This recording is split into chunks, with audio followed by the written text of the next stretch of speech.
এই মাছগুলি ভাজা হয়ে গেছে, মাছগুলি তুলে নিচ্ছি। এইভাবেই এই মাছগুলিও ভাজা হয়ে গেছে। এবার দিব ফোড়নে পেঁয়াজ, এই তেলের মধ্যে ফোড়ন দিয়ে দেবো। দেবো কাঁচা লঙ্কা,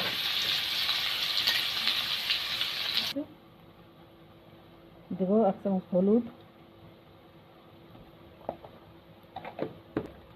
দেবো একটু ধনের গুঁড়ো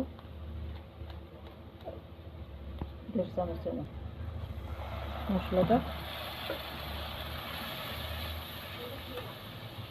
1 চামচ লবণ, কেটে ধুয়ে রাখা বেগুনটা।